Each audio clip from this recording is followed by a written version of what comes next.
graduated elementary and high school in Dibagon Central Elementary School and Dibagon Academy, respectively. He graduated a Bachelor of Science in Accountancy and Masters in Business Administration at the University of Cebu. During his college days, he was very active in various non-academic and social-civic affairs that include Vice President of Supreme Student Government, President of Katilimbang Leitano sa Subo, Chairman of UC Debating Team, President of Ludavi Incorporated, and President of Ideological Society of the Philippines. He had undergone various trainings and seminars including leadership training, public relation, effective communication, personal growth, time management, rural quality management, value formation, and living through difficult times by Francis Kong and Mr. Joshua Go.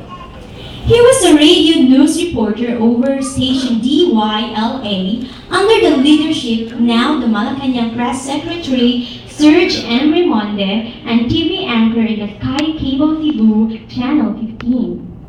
At a young age of 23, he became National Marketing Executive and Assistant Manager of International Pharmaceutical Incorporated. He also became Vice President for Marketing at Tilecraft Industries Incorporated, maker of synthetic granite. He was also the Sales and Marketing President of Freely Distributors, Philippines, formerly Mega Gardens Exclusive Distributor. He was also the recipient of various awards and recognition as Most Outstanding Student Leader at University of Cebu. He was Best Speaker and Best Debater in the Inter-University Debate held at Boco Radio Cebu.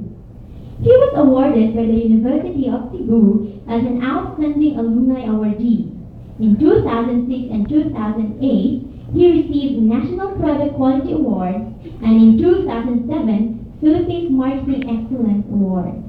His recent awards were in the National Broadsheet, Philippines Daily Inquirer, Philippine Star, Manila Bulletin, Cebu Daily News, The Free Man, Sunstar Cebu, and ABS-CBN Interactive featured the life story as one of the Philippine 10 most inspiring micro-entrepreneurs by Go Negosyo and Philippine Center for Entrepreneurship under the office of the President.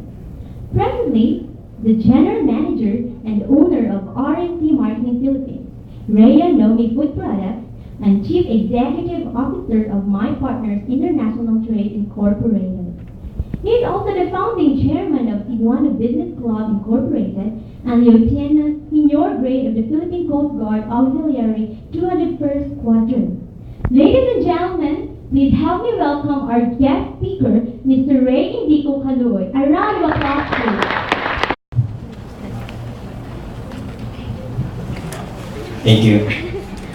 Our progress as a nation can be no swifter than our progress in education. By John F. Kennedy. Ang paglambo sa atong nasod nagdepende sa paglambo sa atong edukasyon. So dili magpalabuon ang usang kanasod, kundi magpalabuon ang edukasyon. My respect to the founder and president of Brightech Enterprise Computer, Engineer Nick Baguio, on his behalf, and the Dean and Vice President Julius Romarati, and to all the staff and faculty members, parents, the graduates, visitors, ladies and gentlemen, mayong hapon. I proceed to my main speech this afternoon. Allow me to share my short background, why I am here in front of you today. Actually, tingali sama sa ninyo, ang mga parents. Malipayo na inyong mga parents, o kamo malipayo na sa. But during, sa time nga ako may graduate, wa ako'y parents. Pag-abot ako diri Cebu, wala yung gidalan ako.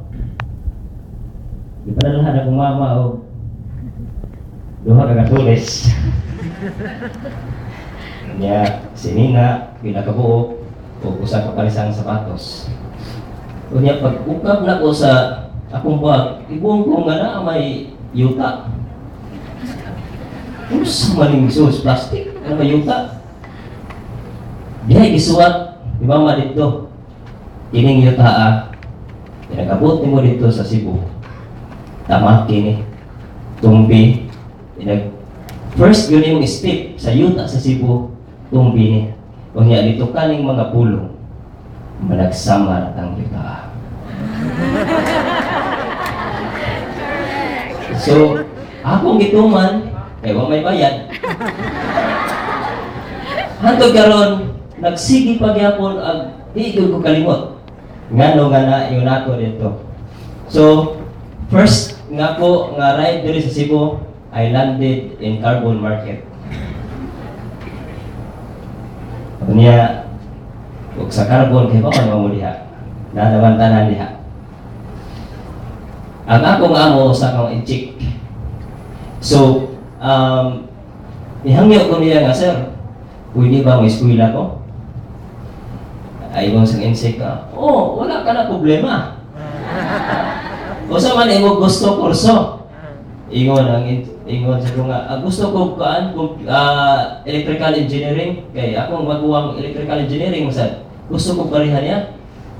Kana electrical engineering, may lang ka na permi ka na construction na building, imong butangan kuryente. Pag may building, walay tukuron nga construction, wala ka trabaho. Insect yun.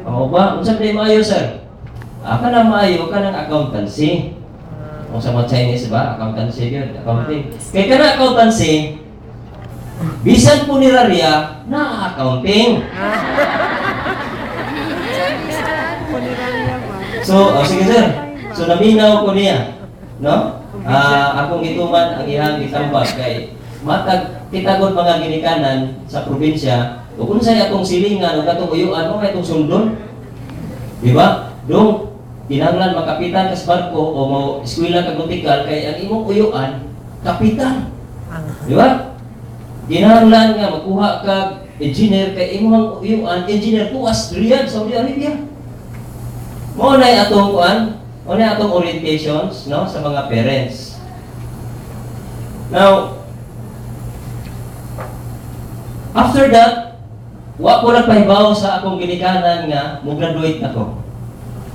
Kaya nga naman, kung magpahibaw ko nga mo-graduate ko atong tuig 1990, October, magbuhi o baboy kay magkumbira.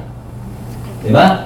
Kay bawa ko ninyo, karon nag-anda mo. Unya, kung nga rin ako mga igsoon, 5 ka buok, plus ako papag mama, 7, unya, plitis barko, pila? So, wa ko nagpahibaw nga mag-graduate na ko atong higayuna. Ingon ako makawan, asan na yung parents? Saan na traffic lang. Hantod to nga, umani, araw orasan na human, pagkagabi, alas 9, isakay ko, larga sa Muas Leyte. Abot ko dito gadlaw, nakulat ako mama, kay anak na akong tuga. Bigit-bit ang akong tuga, pag naw na kuspas, saan na? Tuga ni. So, mag-graduate na ka? I-graduate ko gahapon. So, dito, nga naman magkapay ba? Ngayon ko mo, ito yung akong rason. No? So, ako rin muli, ako rin gasto. Di ba? Why gasto? Ako rin plite. Why kaon sa kanila, magpadapog sa tagmanok. Ha? So, ayaw na lang. Kay bubalik ko karon dayon, karong gabi kay tuwa ko'y gi-mail nga mga application letter sa mga naglaing kumpanya sa Cebu. 50 ka application letter. Wa po ko mag-graduate, nag-mailing na ko. Kuan, kanang application letter. Bilang San Miguel, Coca-Cola, mga, bahala na mga dagko, nga mga kumpanya, akong ibang pangilan. Wa, ito bayad, postal ra. Alos Diyos, napo kabuok ang misanong sa itong application letter. O sa napo kabuok, kaya bago pa ng Metrobank niya, kining building taas, o sana sa Mikuan, pero dito pumipili sa usa sa mga pharmaceutical company. Kaya ganahan mag-travel ba? Kaya diha, mamold ang imuhang kung ano, everyday na kay mga istorya. So, my dear graduates, I am only ordinary person with burning desire to excel. Think positive. Believe in yourself that you can do it. Even in the midst of poverty, there are no impossible under the sun. Tuhui ang iyong kagalingon. Kung dili mo to mo sa iyong kagalingon, di mo mobilib sa iyong kagalingon, kinsa pa may mobilib ninyo. Diba? Kung di ka mobilib pag hay mong ginikanan, ikaw mismo wa mo ka mobilib sa imong kagalingon mismo nga mahimo nimo.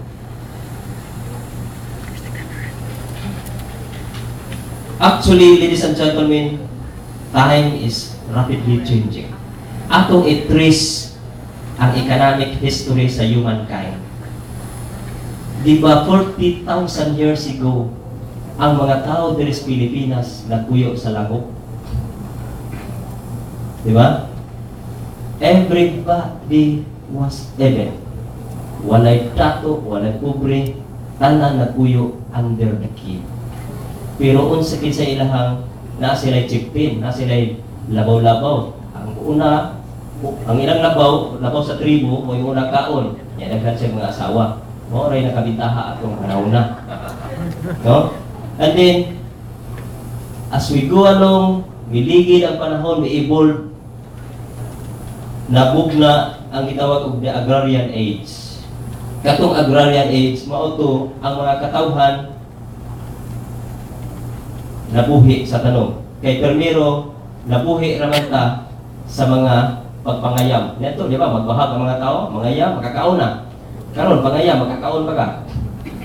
So, mauna ang agrarian age, nabuhi ta sa pananong netong panahon na. But karon, nabuhi pa ba ta sa pagpananong? And the next, under sa agrarian age, kinsa may mga dako atong mga panahon na. At katong mga asyendero. Di ba? Unya, ang mga pobre, ang saop. Di ba? Ang mga asyendero, mo itong magsakay o kabayo, mo itong mga royal kings. Mo nang itawag itong real property. Kay ang royal derived from, ang real property tax derived from royal. So, kato mga saop, bubuhis nito sa mga royal family. Walang royal real property tax. So, nasunod niya yun ang industrial age. So, under sa agrarian age, duha ang dato o ang pobre. Hinumduman na to ha, ang atong evolution sa atong ekonomiya, sa atong pagkatao. Nganong sila di asinso, nganong kita wala. Nagsugod na sa pagpangayam, nagbahag. Misunod na yun ang pagpanguma. Diha na yung mga asindiro, diha po yung mga sao. Misunod na yun ang gitawag og industrial age. In 1492, mauto ang panahon sa explorer nga si Christopher Columbus o Ferdinand Magellan. Di ba? That's the time nga nag-discover sila oil, gold, copper. So, diha na ang economic, socio-economic sa tao nahimong tulo. Di ba? Primero, puro pobre. Kaya diha nagkuhan sa langog. Ikaduha, agrarian. Isa tong adunay yuta, boy dato, o ang pobre, mga sao. Ikatulo, under sa industrial age, ang mga dato, mao gato adunay mga industriya. Diba? Na adunay mga oil. Wala ni sunod na nga to sa uli na abroad na. So, tulo na kaklase sa socio-economic. Ang dato, o ang middle, o ang pobre. So, first, second, o third. So, pag humani na, kung sa'yo sunod sa industrial age, of course, ang karon mao ang information age. Di ba? Mo na ang inyong ikuhang kurso. Information age. Kinsa may who owns the wealth? Who owns the wealth under the information age? Those who are informed sa technology, who owns the wealth. Kinsa man? Of course, Bill Gates. Di ba? Si Bill Gates na ba yuta? Wala yuta si Bill Gates. Pero, he is the richest man in the world. Di ba? At the age of 30, billionaire na siya because of information technology. And that is, sa socio-economics, upat na. Ikan sa usa, duha, tulo, ikaupat na karon. Naa siya gitawag og super rich. And naa siya rich, naa siya middle, poor. Sa ato des Pilipinas, naa gitawag tycoon. Masala si Henry C. Tycoon, Taipan. No? Natay class A, class B, class C, class D, class E, F, magyod na. Subay ang iyang economic history. Nga no nga, unsa ang atong kahimtang karon. And that is why ako sa gitugkan ang mga kaagi sa tao sa pagkabuot sa ekonomikanhon nga kalampuan.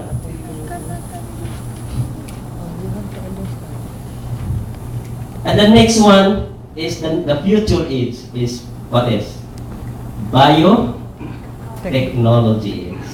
Mo na inyong the next wave will be the biotechnology age because kita kakaroon na mga biodiesel, biofuel, biofertilizer.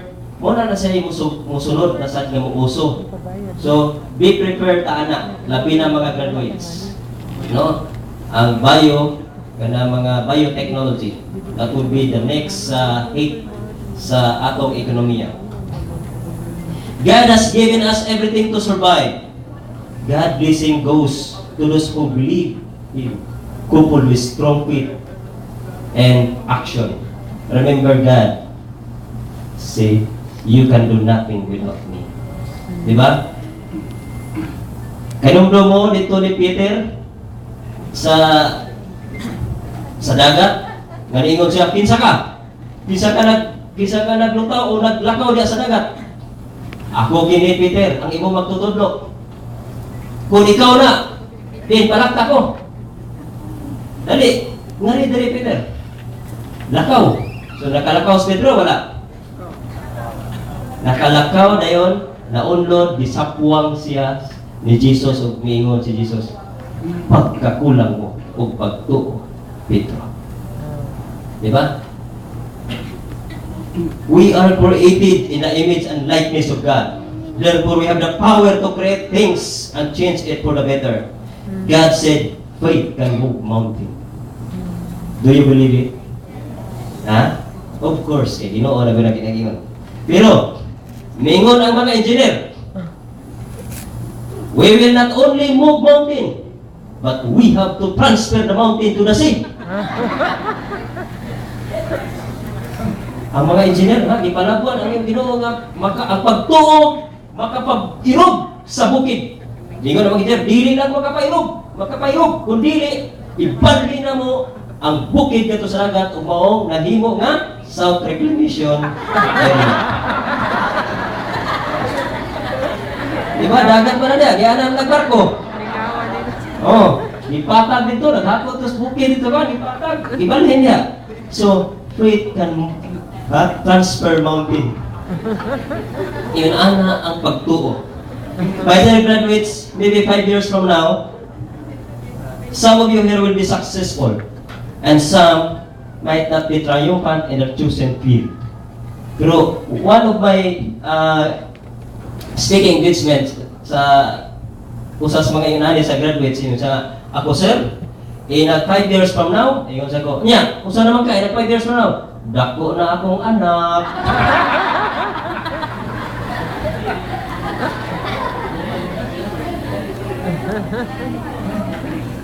But success is not all about material things. It's not all about how much money and property you have. There are very simple things in life that money cannot buy. Ang kalampusan kuno dili lang maihap sa kinaghanon sa imong salapi ug sa kabtangan nga naa kanimo. Kun dili adunay mga butang na simple kaayo nga dili gani mapalit og mga salapi. Who can buy the smile of your baby? Diba? Ano can buy the genuine love? Ano can buy true friendship? Money can buy a house but not a home. Money can buy a finery but not beauty. Money can buy goods but cannot change life for a better. Ang salapi kinsa may makapalit sa pahiyo sa inyong mga anak. Diba? O kinsa may makapalit sa tinuray nga paghinigugmaay. O kinsa may makapalit sa tinuray nga paghinigalaay. O labaw na ang salapi kung makapalit o panimalay apan dili pinoy-anan kay dili magkasinagtanan. Ug labaw na sa kung makapalit ka mga bulawan o magilaw-ginlaw nga mga ariyos o unsa pa dihang nga pulsiras apan dili nimo makahatag og kaanyag.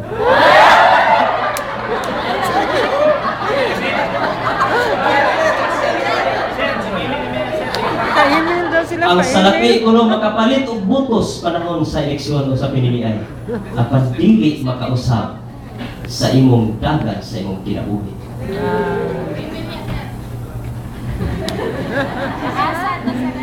I advise you that whenever you are down, think that there is no other way except to get up. It's not a matter of how many times you feel, but it is how many times you try to get up.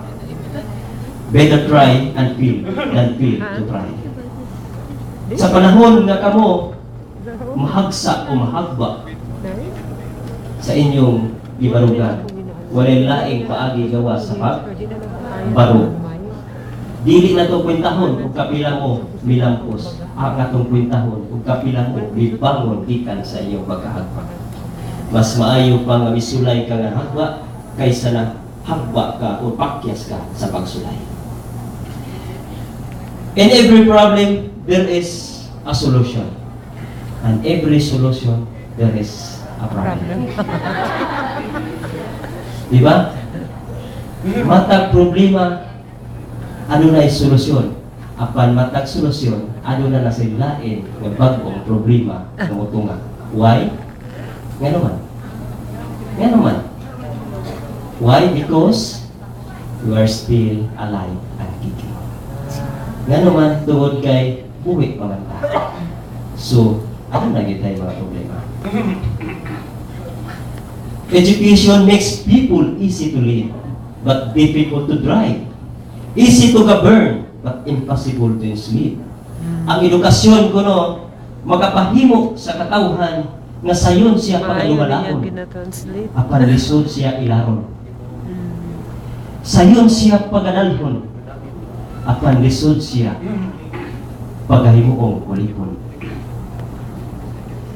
Imagine survey from NSO or Department of Education and Literacy Coordinating Council nag-ingon nga 29% sa total population sa tibuok Pilipinas wa kahuman og elementary. Inoon na dili. Og 11% elementary graduate. Og ang 16% high school graduate. Og ang 8% college graduate. And you are very fortunate enough that you belong to 8%. God bless you. Nakainumdum ko kay Sunan katong usa sa akong mga schoolmate sa college. Iko nga pag first year na ko bay dili ka. Graduate ko karon nakapaghapon ka. Pila na makakatuig diri sa eskwelahan sa napuo na ko. Tuig. Ha? Napuo na kakatuig mo sa may kurso mo gikuha. So, 4-year course ra pero sige jud ko balik-balik kaya mo nga naman babalik-balik man jud mong sir. So one time nakagraduate na siya. Unya na siya gitawag og loyalty award. Tagahan siya loyalty award, yung sabi, tagahan din siya special mention good. Giingnan na sa ilang din nga before we proceed, we would like to thank and request our loyalty awardee to say something. So, ibarot down siya, niingon siya dito.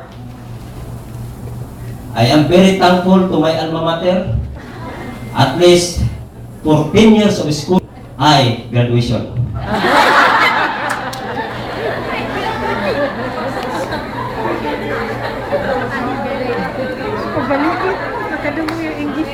In US survey sa Department of Labor, dili ang pinaka-bright maoy higher.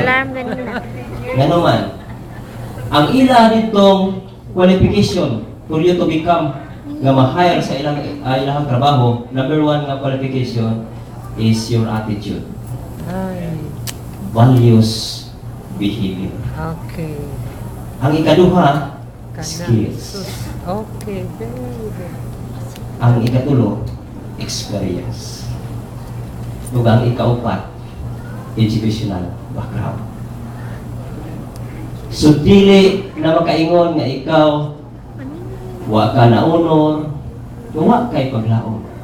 Kay what matters here is your attitude. Attitude to handle trials in life. Attitude in handle the mga pagsulay sa inyong kinabuhi. Di ba? Kausapan lang mo na pakyas, atras na. Ningon sa siya, ako ba'y? Wa ko atrasan sa tanang mga problema. Ngiga ko di mo. Ano man? Ako silang ginaganan ba na? Wa atrasan, ginaganan na niya.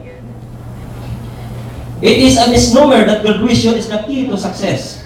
I must be bold enough to say that graduation rite is just a formal ending of our preparation for embarking the world of realities. This is just only a formal ending. And the true education is right after your graduation. And testing the validity of the past and lead the future through it. Graduation rites are the point whereby you decide which road you will take. The road to success or to the boulevard of failures. The profession that you have chosen is just a tool that you can use in squeezing the world of realities. However, I would like to underscore that to be successful is not a matter of profession. Based on my research, the reason why individuals succeed and another fails is because the successful man knows the reason of his being and uses his creative thinking affirmatively to create and control his destiny. The failure individual struggled through life unaware of his true purpose on earth and fails to use in a constructive manner the creative powers at his command. If you are dissatisfied with your life, it is because you are failing to express your creative self. You are straying from your true purpose. Release your mind from shackle of superstition and ignorance, negative thinkings, which holds you from true purpose. You are here to express all that is good and creative way. Find the level of your creativity, creative ability, and express it. I should say that this to you without fear of being misunderstood. The key to life is within the mind. The power of the mind is almost beyond belief. Dr. Norman Vincent Peale, author of the bestseller, The Power of Positive Thinking, is often quoted as saying, there is enough atomic energy within man's mind to blow up the city of New York. Just imagine, because of the positive thinking, the Twin Tower of New York, diba? Nahugno. Why? Bin Laden, grabe ang positive thinking. Diba? Grabe ang positive thinking ni Bin Laden. Imagine, nakasuod siya sa US, despite of the technology, despite of the surveillance, high-tech, but he was able to convince and prove that he can do it. Imagine, anak, di ba? Di ka makato, and it was the greatest art made by Bin Laden. It has been estimated that man uses less than 10% of his mind potential. Albert Einstein said, knowledge is power, but imagination is more powerful than knowledge. Yes. Di ba? If you use your eyes now, can you see your friends or your loved ones? Makakita mo, dili? No. But if you use your imagination, you can see the beauty of your loved ones. Di ba? Kung gamiton nimo ang imuhang imagination, makakita ka sa umaabot nga panahon. Di ba? Imagination is free. Walay bayad iya ko na.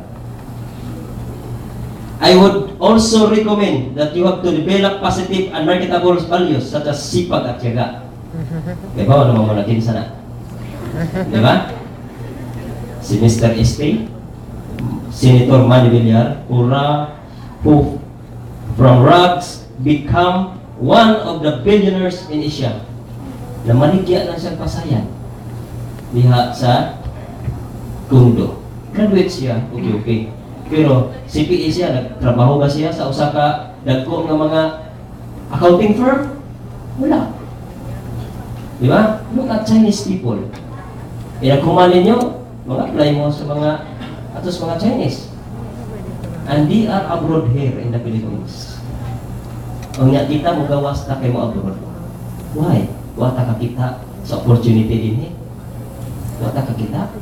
Sila nakakita. Kita wa. We still have a lot of opportunities and hope in this country. Only forget politicians. If you combine the positive values with your positive thinking, no matter what difficult life is, in a true world, you excel in your endeavors. I would like to emphasize also that if you want to be financial independence, be a job generator rather than job seeker. Diba? Be an entrepreneur. Mas maayo nga mas daghan ang mo-create og jobs kaysa sa daghang mangita og trabaho. Be an entrepreneur. Try to engage any business enterprise. This is the hope of this country. More entrepreneurs. Before I would end my speech, success means.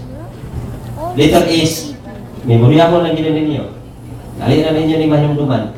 Letter is, set your goals. You understand the obstacles. C, create positive mental picture. C, clear your minds of all doubts. Hinlui ang inyong matagulapuna sa tanan inyong mga pagduda na di inyong makaya. A, embrace challenges.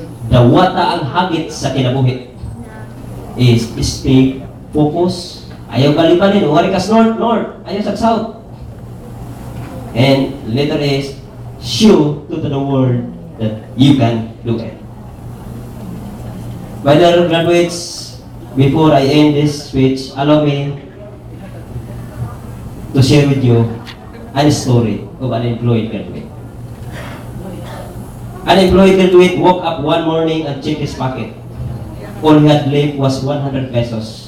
He decided to use it to buy food and then wait for it day as he was too proud to go begging. He was very frustrated as he could find no job and nobody ready to help him. Usa ka buntag na ang usa ka estudyante, bagong graduate, wa siya katrabaho. 100 pesos na lang nabilin sa iyang pitaka o sa iyang bulsa. Kunya, wa magimutabang niya, wa siya madawat. So kasagapusan niyang kwarta, iya na lang gipalit og pagkaon. Kay wa lagi siya laing magamit. So pagpalit niya pagkaon, timing sa gyud gihapon. Kapag muhana na siya kaon, diha sa na mga bata, duha ka buok ug usa ka tigulang nga nangayo niya pagkaon. Ikaw, unsaon kanimo? Niingon ang mga duha ka bata. Dong tagay ito may pagkaon kay 40 na gyud among daota, duha na may simana way kaon. Ingon sa tigulang ako sad, naglaom na gyud ang mata. Kay wa gyud siya kakaon duha simana. So unsa iyang gibuhat sa katong unemployed graduate katong wa kag trabaho? Sus, pastilan. Daot man ko, pero mas labo pag mo daot, sige, inyo na lang taon kining akong pagkaon. Bahala na lang ko. So paghatag niya pagkaon, gibuktian siya og usa ka karaan nga kwarta. Dong magid may lain nga ikahatag kanimo gawas nining karaan nga silsiyo. Sige lang, okay ra. Kay ingon ang mga bata, magampo na lang miss sa labaw makagagahon nga ikaw nag-aagrasya. Ingon sa siya nga, ako gyud magampo ninyo kay himatyuno na mo. Diba? So hangtod nga ingadto na siya sa ilawom sa tulay, o nagpaabot na lang siya sa iyang kamatayon, samtang siya nagpakilimos na lang. Wa naman siya kwarta, kaya gihatag, iyang katapos ang kwarta, gihatag naman ang mga bata. So, Sa dihang matulog na ta siya, nakita niya ang usa ka newspaper. Iyang gibasa ug tan-aw niya dili usa ka advertisement. Ang advertisement nag-ingon nga pinsa katong nagkapita sa karaan nga kwarta nga kining susama ining hulagwaya dalha dinhi kay aduna ko'y ganti nga nagpaabot. So dayon iyang ingadto dito sa address nga diha sa advertisement. Ug pagtan-aw sa tag-iya, uy, mao kini ang karaang kwarta nga akong gipangita, dugay na kini nawa. Aduna kay ganti nga madawat nga usa ka milyon ka pesos. Di ba? Purti niyang lipaya. Dali-dali siya balik kadto sa iyang gigikanan katong naghatag pag karaang kwarta dito man to sa kantin. So iyang pangutana dito sa iyang kantin, "Oy, nakaagi ba mo o nakakita ba mo atong duha ka bata ug usa ka tigulang?" Niingon ang tag-iya sa kantin, "Wala man." Apan ani ay note o sulat nga iyang gibilin. Iya na yung giabli ang sulat kay base nagtuo nga iya pang matultulan apan ang sulat nag-ingon, "You give all and we give you back the coin." Tungod kay iyong manggihatag ang tanan na nimo ug ako kang gibuktian ug ganti nga salapi nga karaan. Butang nito sign God the Father and the Son and the Holy Ghost. Chapter 11 verse 28 ngadto sa 30. "Come to me who are carrying heavy loads and I will give you rest." Thank you and congratulations mga